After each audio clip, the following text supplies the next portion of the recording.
Hey guys, Josh Hankin here, creator of the DVRT Ultimate Sandbag Core Training Systems, along with Master Physical Therapist Jessica Bento.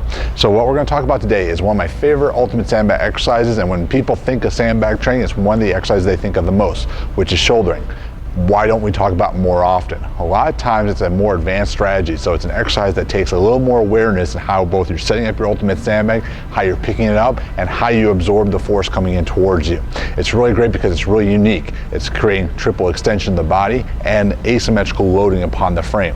So let's go over how you're going to do it correctly. When you're setting up your ultimate sandbag, you can always set up with the broad side up so that when the bag comes into you, you have the softest part of the bag coming in towards you.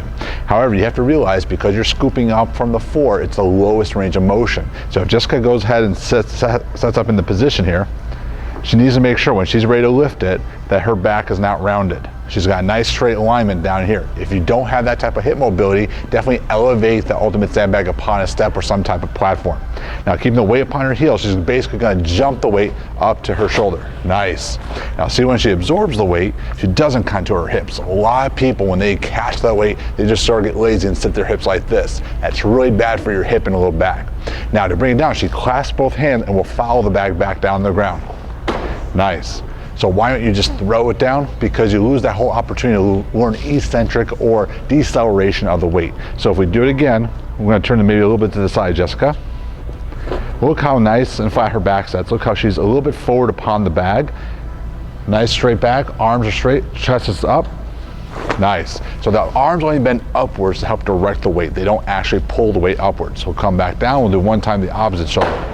So now, you notice how she's setting up in between each repetition, because when she sets it down, it inches out in front of her. So if she was just go down and pick it up again, it'd probably put more load to her low back. So if anything, you want to err on being too far forward on the ultimate sandbag.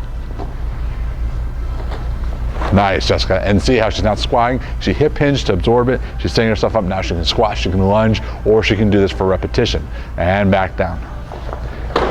So notice that when she's picking up, she's using a more loosely filled ultimate sandbag. So you have to be careful, because as you initiate the movement, the weight's going to fall away from you. So if you don't accelerate those hips quickly, you're going to get in a wrestling match that you're going to lose. So you can start with a more pre-filled ultimate sandbag, something like rice or birdseed if you're using a larger bag that you want the dimension but not the weight, or you can begin with a smaller ultimate sandbag. When you're using a smaller ultimate sandbags like our power bag, make sure you don't bicep curl the weight. You're not trying to arm it, you're trying to teach the whole body to extend upwards.